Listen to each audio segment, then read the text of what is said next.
Hi guys, welcome back to my YouTube channel. I'm Allie, and if you're new here, me and my husband have renovated this off-grid cabin for the past 7 or so months, and we're now living in it. And today I'm doing a Q&A. I asked my Instagram followers to ask questions, and you guys really participated, so we have a lot of questions to get through. But thanks for being here. Thanks for clicking on the video. If you haven't yet, please subscribe. That really helps me out. And we're gonna get started. All right, so we don't have any chairs yet in the cabin, so I'm sitting on the floor. I'm gonna try to have my dogs not be a problem. Annie is already a problem. She loves to whine, so it's fine. We're gonna get through this together. All right, you guys asked so many great questions. So, first one, what's a typical day look like for you?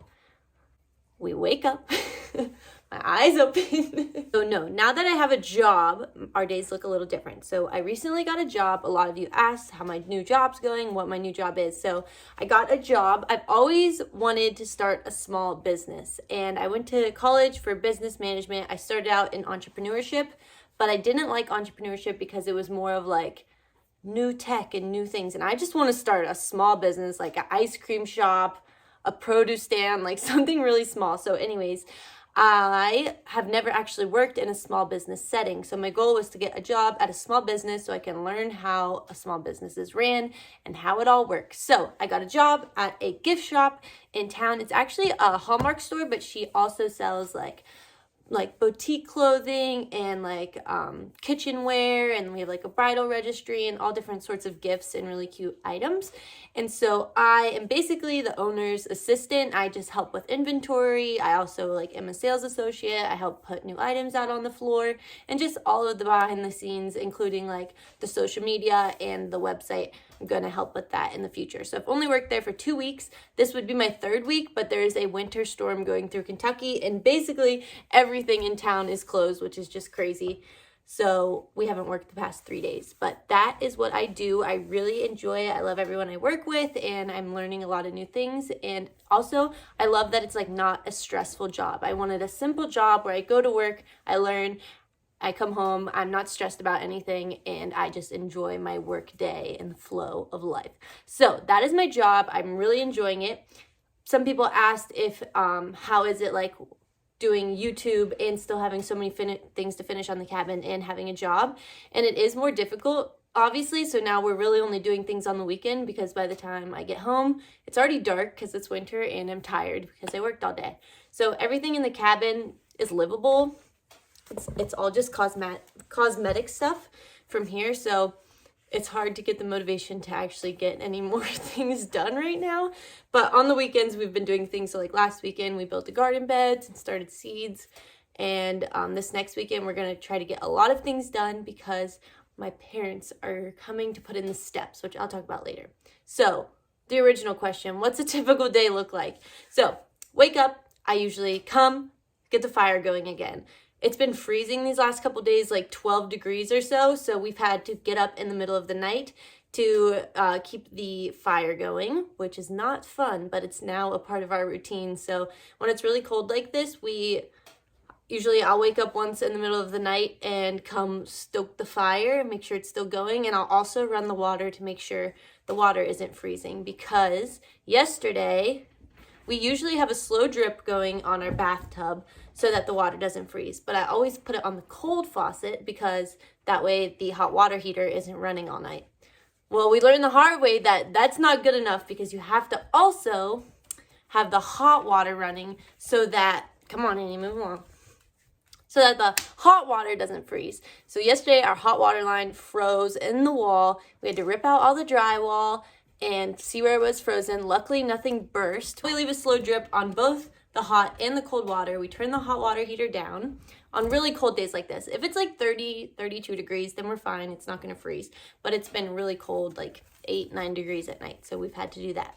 Anyways, I wake up in the morning, start the fire. Then I'll start the coffee. We have a percolator, so it takes 10, 15 minutes to make coffee because you have to get it boiling. Once it's boiling, it takes about 10 minutes. I'll let the dogs out in the morning, and then I will usually sit on the couch and wait for the coffee to boil. I'll drink my coffee. I usually wake up like 30 extra minutes than I need just to make coffee and sit on the couch and look at my phone for the first 30 minutes of the day, which is not good, I know. But then I will get ready for the day. I'll go wash my face, brush my teeth, put on makeup, do my hair, get dressed, and then I'll go walk to my car and I'll go to work. I leave for work like 40 minutes before like I should be at work, even though work's only like 25 minutes away, because getting out of our driveway, you never know if there's going to be a tree down or something random that needs taken care of. So I usually leave pretty early, go to work all day, come home around 5, 6, we'll make dinner, and then we'll sit on the couch and watch TV for the rest of the night and do it all over again. And then on the weekends is when we're really like starting projects and things like that. Okay, so that's a typical day. On the weekends, we'll wake up slowly, have breakfast, and then we'll go start whatever project we're gonna do that day. All right, next question. I know you started a garden, but do you plan on getting any livestock? If so, what kind? So we definitely want to get chickens to start out with, because that's simple, and you can leave chickens alone. So getting big livestock, the biggest thing is then you cannot leave. You have to be here to take care of them. So it's hard to go on vacation or do anything like that because you have animals to take care of. So that's our biggest hesitation. But in the future, we would like to get farm animals. Some animals that we would like to probably get in the future. Dylan wants to get a horse, but we don't have very much pasture land. So we would need to make trails and things. And for a horse, Dylan loves horses. He worked with horses when he was younger, and he would love to get a horse eventually. But like that's probably a little far down the line. Other things, we've thought about getting like goats or pigs. We don't have enough room for a cow or anything like that because we have no pasture land. It's all wooded. So, I mean, it's things we're thinking about in the future. Definitely not right now. We'll probably get chickens here soon, though. Eventually, though, we'd love to get livestock and eat our own food. All right, next question. Where are you from originally, and what brought you to Kentucky, and what part are y'all in? So, I am actually originally from Indiana. That's where I was born, and I then moved to Kentucky when we were really young. I lived here from like when I was like, I think it was like 5 years, from when I was 2 to like around 7 or 8. We lived outside of Lexington, and that's when my parents bought this property because we lived in the suburbs, and they bought this property to go to on the weekends or go camping or whatever. And then shortly after they bought the property, we ended up moving to Pennsylvania. So that's where I lived a majority of my life. That's where my parents still live, is in Pennsylvania, but they never sold this property just because they got it for really cheap and it's a nice piece of land. So they've kept it all these years, even though we really haven't used it. We only visited it like probably like 4 or 5 times, honestly. And Dylan and I would come here. We've came before 2 times camping here just for fun.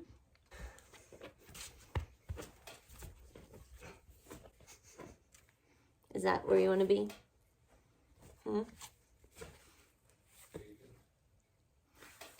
So Dylan and I moved to Florida after college for his job. And so we moved down there to Fort Myers for about a year, and then COVID happened. And when COVID happened, his job went fully remote, and we hated living in Florida because it just didn't fit our lifestyle or our values. We were in a small apartment with these 2 big dogs, and they never got any exercise, and it was hot all the time, and we lived in the city, and we sat in traffic all day, and it was just, we didn't really love living in Florida. So we knew we wanted to move. We didn't know where. We knew we wanted to, originally we loved Virginia, and we thought about moving to Virginia. And then we thought about, what about the Kentucky land? Why don't we try to go there and see what we can do?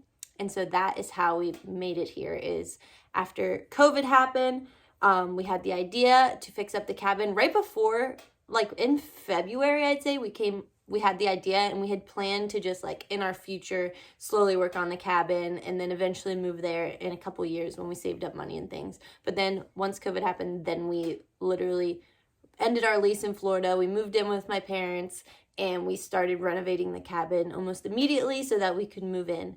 And it took us about 7 months to renovate the cabin before we could move in. But we're here now. We moved in January, and so it's been about a month and a half since we've lived here. And that is how we made it here. And we are in like southern central Kentucky area. Do you meditate? Great question. Annie, do you meditate?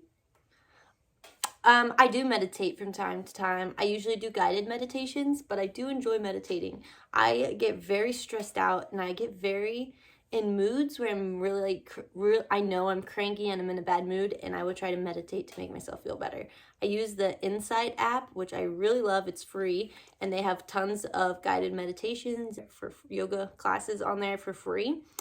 And I really enjoy that. So I do meditate. I'm not like very good at it, but it is something that I try to practice to get better at because I do think it's a valuable thing to do. What are things you miss while living off grid? Waking up and it's warm. That's probably the biggest thing. Dylan and I mean, no one likes to get up in the middle of the night, I don't think, and especially when we have to go down our attic ladder. But in the morning, it's freezing. But that's also a winter thing. That is the biggest sucky part. You wake up and it's like 50 degrees in here and you just don't want to get out of bed. But other than that, it's not like when we lived in Florida, we got food delivery all the time, which was really fun. But I grew up in the country, so I was never able to get food delivered. That's the only other thing I really think about. But what do I miss? I mean, we still have internet, we still have Netflix, we still have TV. We can the floors. The floors are so dirty, and it drives me insane, and how dusty it is because of this thing. Like, you see this layer of dust? That drives me crazy. Having like a clean house is what I miss, because you can't really ever clean. Like, I clean and I clean and I clean, but as soon as you like stoke the fire or anything like that, then it's already dirty again. So having a clean house is what I miss most. But in the summer, I'm so excited to be able to open the windows and clean the floor and not have the fire going and just clean. What do you think is the hardest thing about the self-sufficient lifestyle? For us right now, the only hard part is our water, and that's because it's not really set up yet. So we plan on having a rain catchment water system, which we will hopefully get set up in a couple of weeks. But as of right now, we are basically getting our water from our pond, which I know a lot of you probably think is gross, but it is probably kind of gross. So we get our water from our pond, and it is a pretty big hassle to go fill it up. So we have like 2 water pumps, and we have to pump it uphill so that it can be gravity fed back down. But we only have to do it about once a month. And so it's really not that bad. But every time we go to do it, something goes terribly wrong, and it takes us forever, and it's really frustrating. But once we get our rain catchment system going, I think it will be a lot easier, because it will fill our tanks right outside the house, and then all we have to do is turn on the pump to get it up the hill. But other than that, like, our hot water heater works great. Our water lasts a really long time. And then we use the Berkey water filter for drinking water, and that thing works wonderfully. We really like that. So I would say just getting the water up there is the worst part of being self-sufficient right now. Also, we definitely don't have enough like firewood, because we weren't here to get any this summer. So getting firewood and it's like everything's covered in snow right now, but we need more firewood. So like that's something that we need to prepare for over the summer. When will you continue the loft shelves? Very excited for that part. So a lot of you are asking when they want to see the loft, when is it going to be done? And the reason that we have not worked on it at all yet is because we are putting in the new steps. So we're putting in those cantilever stairs. If you don't know what I'm talking about, we have in the cabin tour video, I talk about what we plan on doing. But once we put in those steps, then we can close the hole where the attic ladder is, move our bed, and then build the shelves on both sides. The thing with doing projects, especially in the dead of winter, is every time we open our door, we lose all of our heat. So every time we open the front door, and if we are going in and out to get wood and cutting wood and things like that, every time we open the door, we basically lose all our heat. So it's hard to do projects, especially when it's this cold.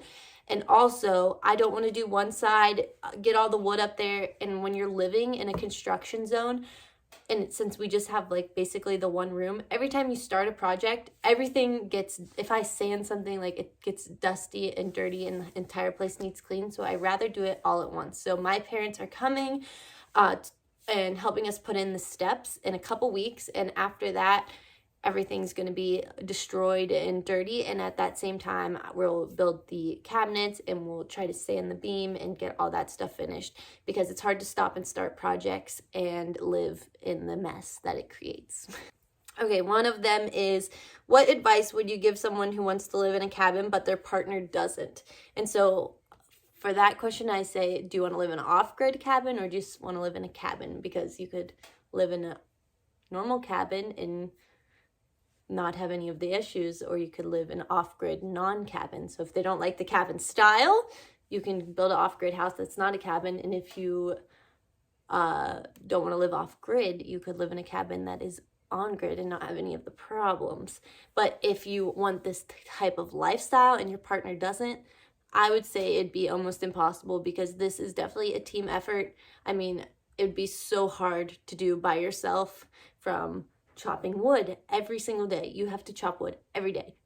Like, we go through like hundreds of pounds of wood a day just to keep the house warm. And it's mostly because we have so many windows that are not energy efficient, but like chopping wood and getting water, like that's a 3-person job, and it's hard to do with 2 people. So depending on your living situation and things, it is much easier with 2 people, and it is really, really hard work. And it is like, it's really difficult also to learn together and both not know what you're doing. Like, we bicker all the time, and if we both didn't want this wholeheartedly, then it would be nearly impossible to get along and do this, because it's not something that someone's going to be easily talked into, because it is really, really hard work, and you lose all of the luxuries of modern day life. Like, you're out cutting down trees, you're chainsawing wood, you're chopping wood, you're hauling 5-gallon buckets of water.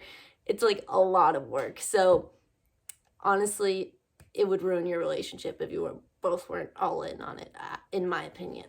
I don't think that's helpful, and I'm sorry, but it's true.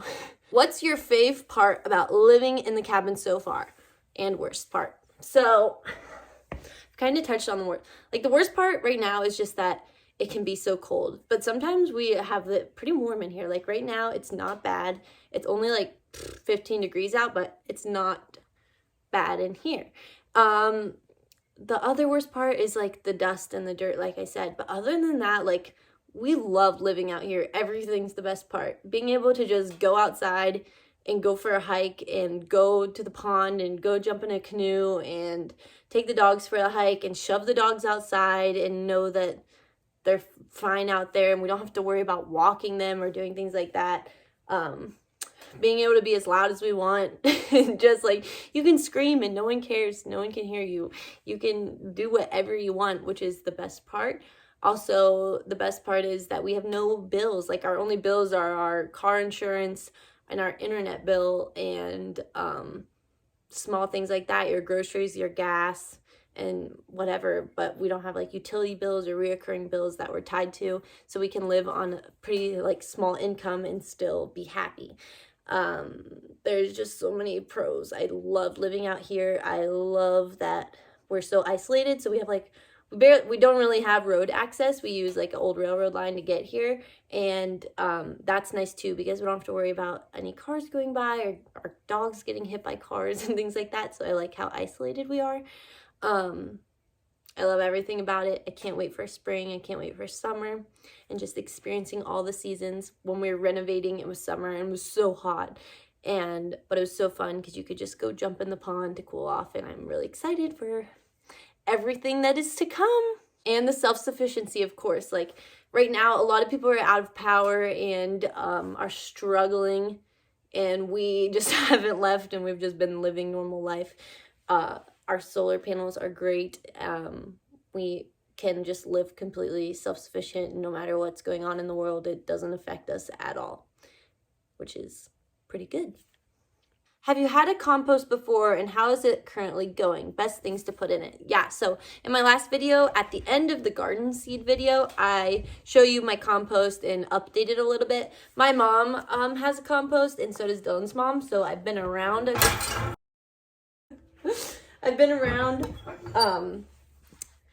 people who compost before, and all compost basically is just saving any of your house scraps that you, like bananas, coffee grinds, things like that, and putting them in a bucket that stays moist-ish, and you add dead debris like leaves and dirt and things like that, and it will just break it down, and you can add worms and they'll eat through it, and it just becomes fertilizer for your garden.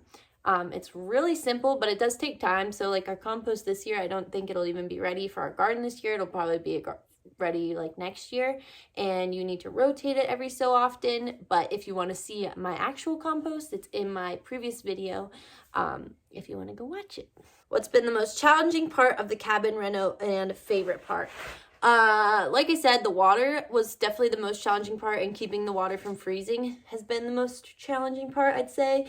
Also, like so we've been working so hard for so long that now we still have a ton of little things to get finished, but finding the motivation to do those little projects, I mean, we're just burnt out from doing stuff. So like when my parents come, they're like, have you done this yet? Have you done this yet? Have you done this yet? And I'm like, no, because I don't want to do it right now. And so we're pretty burnt out from doing so many projects. And I also think it'll be a lot easier when it is warmer out. It's too hard to do things in the dead of winter. And like I said, like opening the door, like letting the dogs out in the morning, you lose all your hot air that was in the cabin. So it's hard to do projects right now. And so, but staring at all the things that need to be done is also challenging for me, because I just want them all to be finished, and I want the house to be finished and not worry about those things. But I know that it will never really be finished. And so, you know, just work it as we go. How do you stay warm? Like I said, we wake up in the middle of the night and stoke the fire. We also have a heater in the bathroom that we finally just figured out. So we have like a Mr. Heater, and it runs off of propane. And so we used that for the first time last night, like all night, because our pipes froze yesterday, so we were scarred.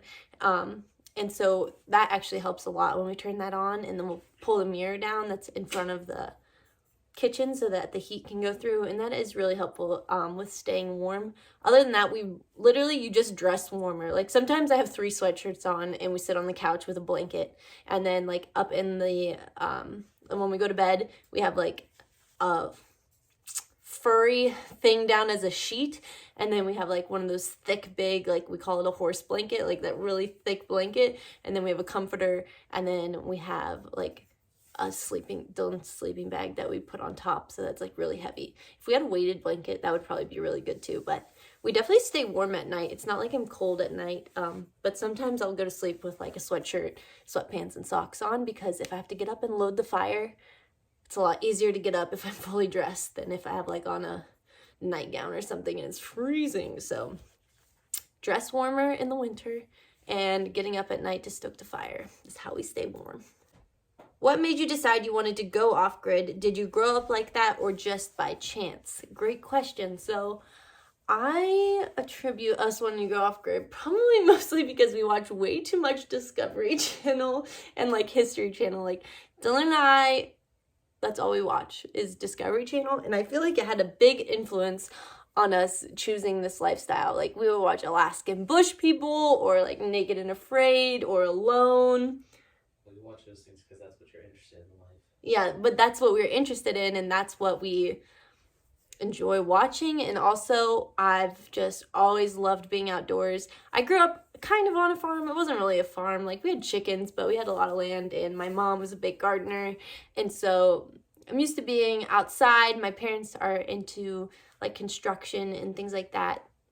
Like, they build stuff every weekend. So I've always been surrounded by that type of thing where you're always...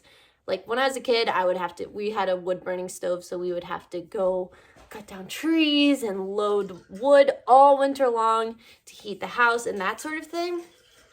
Not necessarily off-grid. Like, my dad thought we were crazy when we first talked about going off-grid. Like, thought we were crazy. But then once, like, I sent him some articles and we looked further and further into it,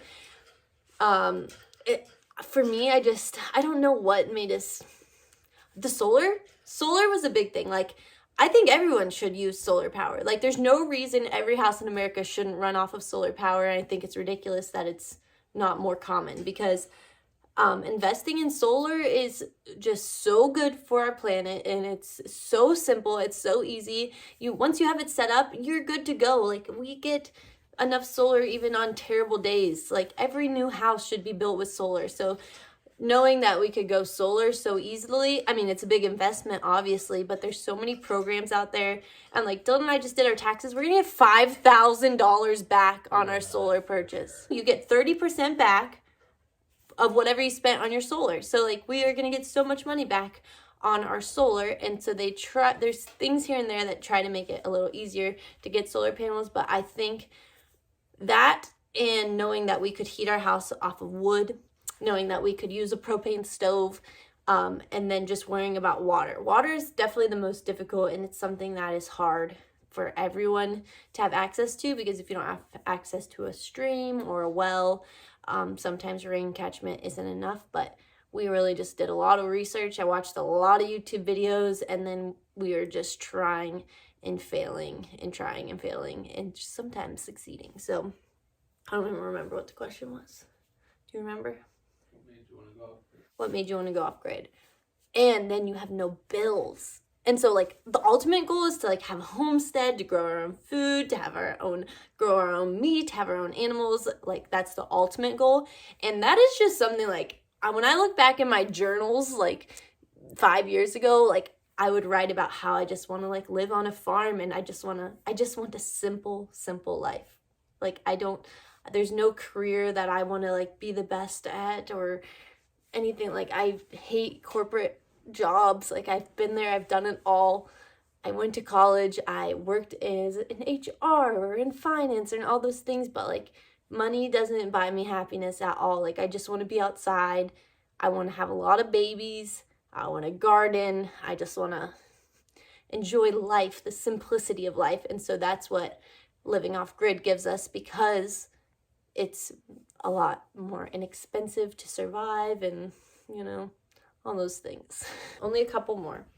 When was the last time you experienced bliss? And the other day, when was it? Tuesday? Yesterday? No, the day before yesterday. I was in a really bad mood. It was so cold. It was so cold in here. And sometimes that can be like really frustrating, because when it's freezing cold, you don't want to do anything. So sometimes the house will be so dirty, but it's so cold that you don't want to get up, and you don't want to do dishes, and you don't want to do anything. And so I find it's best for me when I'm in a really bad mood to just go for a walk and get outside, because it's hard to be mad when you're just walking through nature. So the last time I experienced bliss was I took the dogs for a walk by myself, and it was snowing. It was like sleeting ice. And I went to the pond, and I just sat by the pond for a really long time and just stared out at the water with the dogs rustling all around me. So that was pretty blissful. It's so nice when it's snowing and all the trees are covered in snow and ice, and just sitting outside. I answered. Oh, how do you get Wi-Fi? Great question. So guys, stay tuned. I might have my first YouTube sponsorship. It's all about our Wi-Fi and our internet. And so stay tuned, because I'm going to make a video on it. Okay, what else? I think that's all the questions. This video is probably going to be so long, so I'm going to have to cut it down. But thank you for asking questions. Thanks for being here. I really appreciate all the participation on my Instagram. If you haven't followed me yet, please follow me. I share more daily stuff on my Instagram. If you have any other questions, leave them in the comments below. If you have any video ideas, leave them in the comments below. I've kind of stuck in this winter part, but once we start the projects and get the steps in and things like that, then I will have a lot more content to create for you guys. But I really appreciate you being here. Thank you for watching. Please subscribe if you have not. Thanks so much for watching, and we will see you on our next video.